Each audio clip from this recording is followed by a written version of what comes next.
Hello दोस्तों, कैसे हैं आप सब लोग। स्वागत है आप सभी का हमारे चैनल मैथ स्टडी में। तो दोस्तों, आज की इस वीडियो में हम आपको जियोमेट्रिक प्रोग्रेशन यानी गुणोत्तर श्रेणी शुरू कराने वाले हैं। जैसा कि आपने कल की वीडियो में देखा, हमने समांतर श्रेणी अर्थमेटिक प्रोग्रेशन को समाप्त किया है। तो आज आपको जीपी या गुणोत्तर श्रेणी पढ़ाने वाले हैं। तो चलिए सब बात करते हैं सीधे वीडियो पर। और गुणोत्तर श्रेणी में सबसे पहले आपको सीरीज बता दें, सीरीज किस टाइप की होती है। देखिए, जैसे कि एक सीरीज लिखता हूं मैं 3, 6, 12, 24 और dot dot dot dot dot ऐसे ही। अब देखिए, ये जो सीरीज है जीपी कहलाती। अब क्या पहचान है जीपी की? जैसे एपी की दो पहचान बताई थी मैंने, वैसे ही जीपी की भी दो पहचान होती हैं। एपी की क्या पहचान थी अगर आपको याद हो? एपी की पहचान थी सभी पदों का डिफरेंस, अंतर समान रहेगा और इसीलिए उसे कहते थे सार्वंतर। या फिर बीच वाले पद का 2 गुना शेष 2 तीसरे और पहले पद के योग के बराबर होता था। यही तो दो कंडीशन थी। लेकिन जियोमेट्रिक प्रोग्रेशन में थोड़ा सा चेंज होता है। यहां पर क्या होगा, वहां पर सभी पदों का अंतर समान था और यहां पर सभी पदों का अनुपात समान होता है। सभी पदों का अनुपात, यानी देखिए 6 और 3 का अनुपात निकालने तो कितना आएगा? 2। या फिर 12 और 6 का अनुपात निकालने तो तब भी 2 आएगा। 24 और 12 का अनुपात निकालने तब भी 2 आएगा। तो देखिए, समान अनुपात है और इसे रेशियो कहते हैं। इंग्लिश में आर से शो करते हैं। आर से शो करते हैं। आर की वैल्यू कैसे भी निकाल सकते हैं आप। कोई भी पद उठाइए, उससे पहले वाले से भाग दे दीजिए। जैसे वहां अंतर निकालते थे, कोई भी पद उठाइए और समझ रहे नहीं, कोई भी पद उठाइए और उससे पहले वाला घटा दो। एपी में करते थे और जीपी में कोई भी पद उठा के उससे पहले वाले से भाग कर दो। तो यहां पर ये आर, और इस आर को ये सभी में समान रहता है, इसलिए इसे कहते हैं सार्व अनुपात। वहां सार्व अंतर था और यहां सार्व अनुपात, या इंग्लिश में बोलेंगे कॉमन रेशियो। वहां था कॉमन डिफरेंस और यहां था कॉमन रेशियो। तो ये तो कॉमन रेशियो की बात हो गई। फर्स्ट टर्म, और ये आप जानते ही हैं, कॉमन रेशियो हो गया, फर्स्ट टर्म हो गया। इन दो के ऊपर ही सीरीज चलती है। दूसरी पहचान ये होती है, जैसे वहां 3 पद उठाते थे वैसे यहां भी 3 पद उठा लो, कोई से भी 3 लगातार वाले। तो देखिए, हमने शुरू के 3 उठाए अगर, तो इसमें बीच वाले पद का स्क्वायर करो, बीच वाले का स्क्वायर और पहले और तीसरे की मल्टीप्लाई। तो 6 का स्क्वायर 36 होता है और 12 तिया 36 होता है, तो बराबर है। ये आप जीपी कहेंगे। कैसी श्रेणी है ये? जीपी है। वैसे ही अगर आप ये वाले 3 उठा लें तो यहाँ बीच वाला 12 है, 12 का स्क्वायर करेंगे और 6 और 24 की गुणा करेंगे तो 12 का स्क्वायर 144 होता है और 24 छंग 144 होता है। तो ये बराबर आता है। तो ऐसी कंडीशन में भी जीपी होती है। यानी दो कंडीशन है चेक करने की। चाहे तो आप डिवाइड करके सभी का रेशियो निकालें, या आप कोई भी 3 पद उठाएं और उनका बीच वाले का स्क्वायर शेष 2 के गुणनफल के बराबर होगा। तो चलिए इसे रफ करता हूं मैं, ये तो आप समझ ही गए। और अब यहां पर फॉर्मूले देख लेते हैं।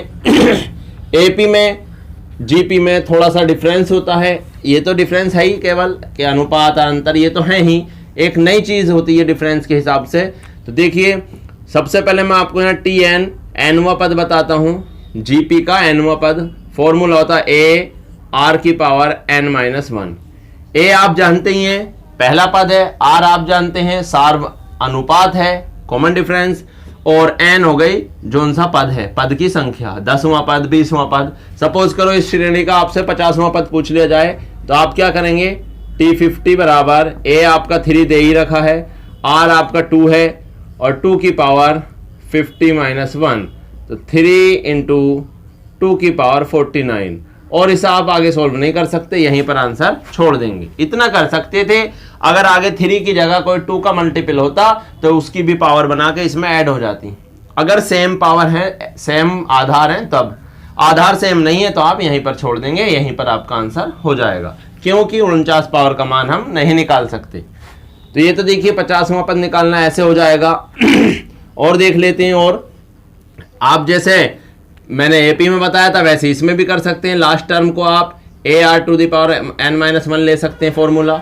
ऐसा कब करते हैं? जब आपसे पदों की संख्या पूछिए। सपोज करो लास्ट में कोई टर्म दे दिया जाए, कोई भी टर्म, आप शायद हम सोच नहीं सकते, फिर भी अगर मैं ज़्यादा बड़ी बात नहीं छोटी श्रेणी करूं, अपनी तरफ से क्वेश्चन बनाता हूं एक, और यहां पर देखिए मैंने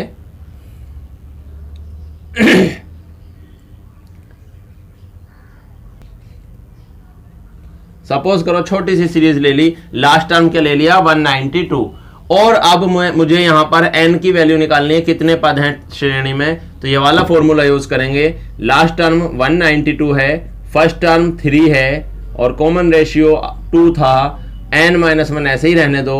3 से 192 को डिवाइड करेंगे, 3 से कितनी बार कैंसिल होगा, 3 6 3 6 18 बचा 1, 3 चौक 12, ये हो जाएगा 64 या 64 बराबर 2 की पावर n-1। अब देखिए यहां पर n निकालने के लिए इधर तो आधार में 2 की पावर है, तो आपको इसे भी 2 की पावर में चेंज करना होगा, इसे भी 2 की पावर में चेंज करना होगा। आप इसे 2 की पावर कितने लिख सकते हैं, अगर आपको डायरेक्ट याद है तो 2 की पावर 2 की पावर 6 होता है, 2 की पावर 6 की वैल्यू 64 होती है। और अगर आपको याद नहीं है तो आप यहां पर इस टाइप से सॉल्व कर सकते हैं, अभाज्य गुणनखंड निकाल के 2 से काट लेंगे, 32 आएगा, फिर 2 से काटेंगे, 16 आएगा, फिर 2 से काटेंगे, 8 आएगा, फिर 2 से काटेंगे, 4 आएगा, फिर 2 से काटेंगे, 2 आएगा, फिर 2 से काटेंगे, 1 आएगा। देखिए कितने 2 आए, 1 2 3 4 5 6, इसलिए 6 पावर लिख दी मैंने, तो ऐसे निकाल ही सकते हैं, बराबर 2 की पावर n-1। अब देखिए इधर भी आधार में 2 है और इधर भी आधार में 2 है, जब आधार समान है तो एम्प्लाइज पावर भी समान होंगी, 6 = n-1, -1 इधर आएगा तो 6 + 1 = n, तो n की वैल्यू आ जाएगी 7। कितने टर्म है श्रेणी में, 7 टर्म है।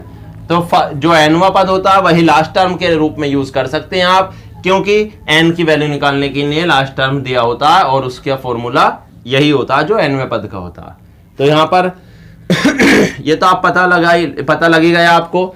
इसी तरीके से आप देखिए जैसे वहां एपी में किया था, यहां भी सेम कर सकते हैं। एक इसे हम अगर उल्टी लिख लें, इसी सीरीज को उल्टी ना लिखें बल्कि क्वेश्चन क्या पूछ लेता कि इस सीरीज का पीछे से 5वां पद बताइए, इस सीरीज का अंत से पीछे से 5वां पद बताइए, तो आप क्या करेंगे, इसे पीछे की तरफ से लिख लो उल्टी करके। जब आप उल्टी करके लिखेंगे तो ये इस टाइप से लिखी जाएगी, लिखेंगे नहीं। अब हमसे पीछे से पूछा था, अब हमने पीछे वाली पद तो आगे लिख लिया, तो अब हम आगे से ही निकाल देंगे कौन सा, 5वां। तो T5 बराबर a कितना, अब a आपका 192 है, a की वैल्यू 192 है, इंटू r।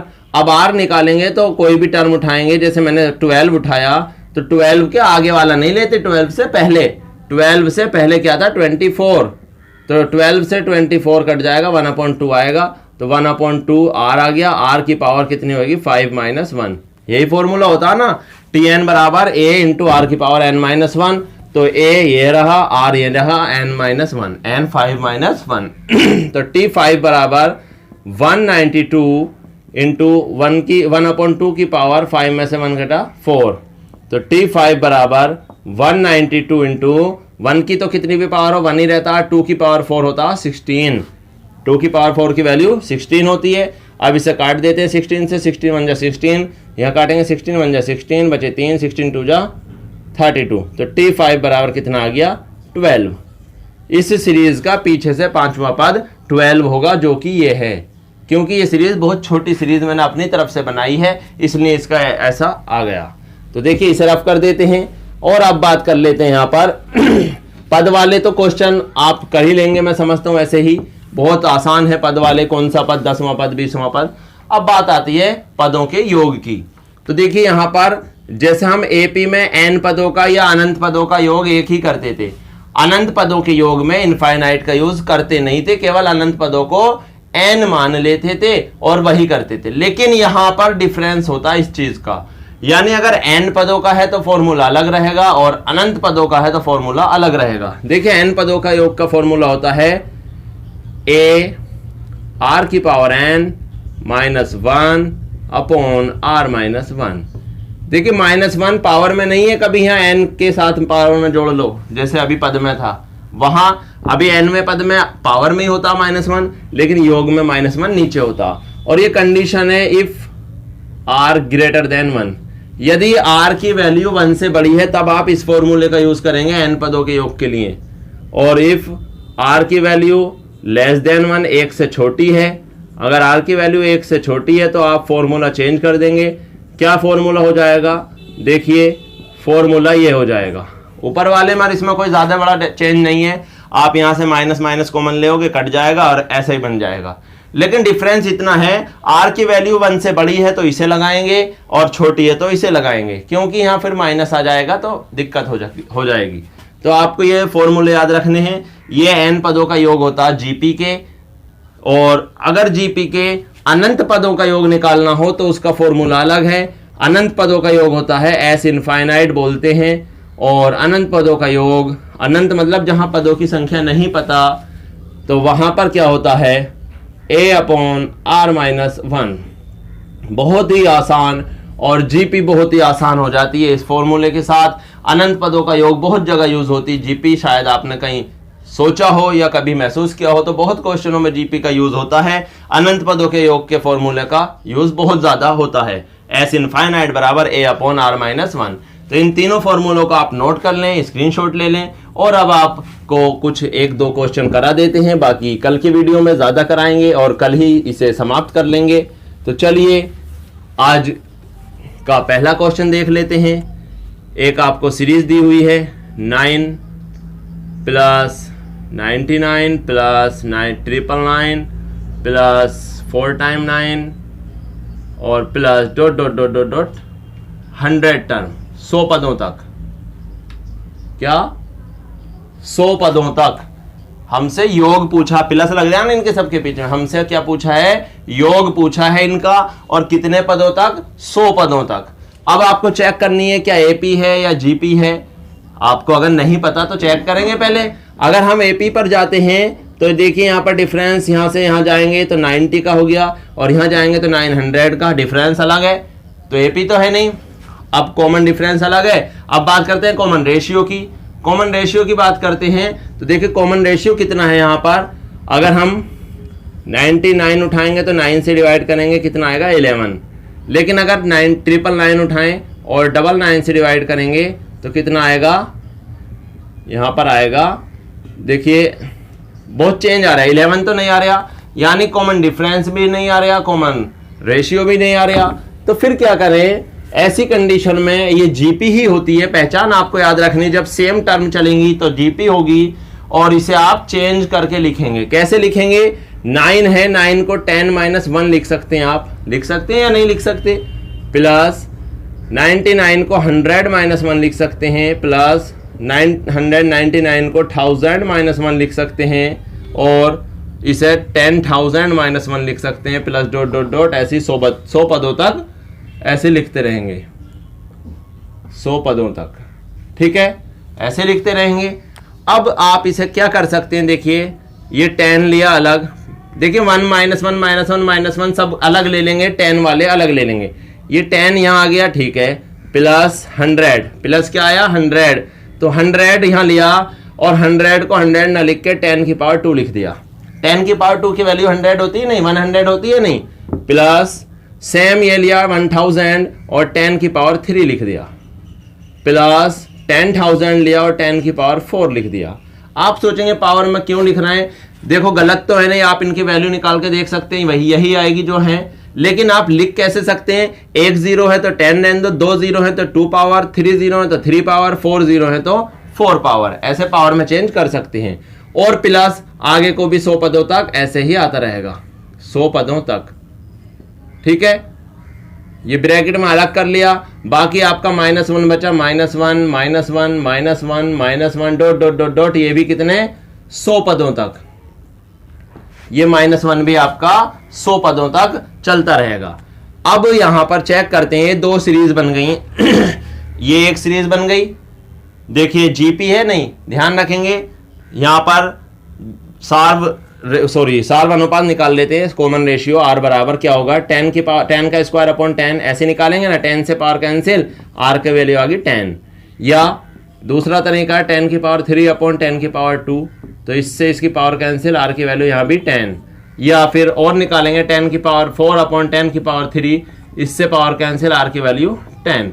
किसी भी कंडीशन में कैसे भी निकालें, हर जगह आर की सेम वैल्यू आ रही है, इसका मतलब कैसी सीरीज है, जीपी है। जब जीपी है तो जीपी के आप 100 पदों तक योग निकाल सकते हैं। बल्कि आप इसे ऐसे लिख सकते हैं यहाँ 100 पदों तक ना लिख के, अब तो हमें पता है, देखिए पहला पद 1 पावर है, दूसरे पद में 2 पावर है, तीसरे पद में 3 पावर है, चौथे पद में 4 पावर है। तो 100वें पद में 100 पावर होगी, कितनी होगी, सॉरी 10 की पावर 100। 100वें पद में 100 पावर होगी नहीं, ये तो आपको पहचान हो गई। अब यहां पर हम इनका क्या निकाल सकते हैं, यहां पर आप फॉर्मूला लगा दीजिए Sn वाला। तो Sn वाला क्या है, a योग वाला फॉर्मूला, a r की पावर n माइनस 1, यही तो फॉर्मूला। तो देखिए a की पावर a की वैल्यू 10 सॉरी इंटू r की वैल्यू अभी निकाली मैंने, कितनी आई, वो भी r की वैल्यू भी 10, और पावर कितनी है, अब 10 की कितनी पावर लाएं, कितने टर्म है, तो आपको पता है 100 टर्म है, 100 पदों तक क्लियर है। तो पावर हो गई n की वैल्यू 100 और नीचे -1 अपॉन नीचे r -1 r 10 -1, ठीक है। और आगे -1 -1 इनका क्या करेंगे, ये बहुत आसान है। देखो अगर मैं 2 + 2 + 2 3 बार जोड़ा कितना आएगा, 6 आएगा। या फिर मैं इसका दूसरा तरीका है 2 को 3 से मल्टीप्लाई कर दूं तब भी 6 आएगा। 3 बार जोड़ना है तो 3 से मल्टीप्लाई कर दी। अगर मैं इसे 5 बार जोड़ूं, अगर मैं इसे 5 बार जोड़ूं 10 आएगा, या मैं इसकी 5 से डिवाइड मल्टीप्लाई कर दूं तब भी 10 आएगा। समझ रहे हैं नहीं? तो यहां पर हम यही करने जा रहे हैं, -1 को 100 टाइम जोड़ना है तो 100 से मल्टीप्लाई कर दो, सीधी सी बात है। तो -1 × 100, ये फाइनल हो गया। अब देखिए इसे सॉल्व करेंगे तो ऊपर 10 × 10 की पावर 100 -1 पावर में नहीं है, ये याद रखेंगे, अपॉन 10 - 1 9, 10 - 1 9 हो गया, और माइनस ये आपका 100 है ही। यहां पर आप एलसीएम ले लेंगे, वैसे यहां भी हो सकता है आंसर, यहां भी हो सकता है, लेकिन और सॉल्व करेंगे तो 9 एलसीएम ले लेंगे। यहां पर ये 9 एलसीएम ले लिया, और अब तिरछी मल्टीप्लाई होगी, इधर तो ऐसे ही रहेगा, 10 के अंदर मल्टीप्लाई करेंगे। जब 10 की मल्टीप्लाई 10 की पावर 100 से होगी तो 10 की पावर 101 बन जाएगी। भाई 100 घात ये नहीं, 1 ये रही, तो 101 घात हो गई। और यहाँ पर -1, जब 10 की 1 से होगी तो 10 ही आएगा, माइनस जब 100 की 9 से होगी तो 900 आ जाएगा। क्या आ जाएगा, 900। और देख लीजिए थोड़ा सा रह गया है यहाँ पर सोल्व करने में, तो यहाँ पर देखिए अपॉन में 9 है, यहाँ देखिए 10 की पावर 101 ऐसे का ऐसे ही रहेगा, और माइनस ये 900 है माइनस का, और ये 10 है माइनस का, तो दोनों माइनस के जुड़ जाएंगे, 910 हो जाएगा, और यहीं पर आपका फाइनल आंसर हो जाएगा। सॉल्व करने के बाद बिना सॉल्व करें यहां भी मिल सकता आंसर, वरना एक लाइन एलसीएम लेके सॉल्व करेंगे तो पावर वाली वैल्यू अलग हो जाएगी, बिना पावर वाली अलग हो जाएगी। तो देख लीजिए इस तरीके से आप इस क्वेश्चन को सॉल्व कर सकते हैं। पहचान याद रखेंगे इस टाइप से। कल आपको ऐसे और भी क्वेश्चन कराने वाला हूं, कुछ भी क्वेश्चन मिले हमें यही बनाना है, इसका आंसर याद रखेंगे, रट लेंगे, कैसे भी करें इसका आंसर यही मिलेगा। 1 10 की पावर 101 माइनस 910/9, इसका बहुत यूज होने वाला है कल। तो इस क्वेश्चन का आप स्क्रीनशॉट ले लें, नोट कर लें, कॉपी कर लें, वीडियो पॉज करके समझ लें। कोई दिक्कत हो तो आप कमेंट में पूछ सकते हैं। और आज की वीडियो यहीं पर फाइनल करते हैं। अगर आपने वीडियो को पूरा देखा है और वीडियो अच्छी लगी है तो लाइक और शेयर कर देना, और चैनल को हमारे सब्सक्राइब करना।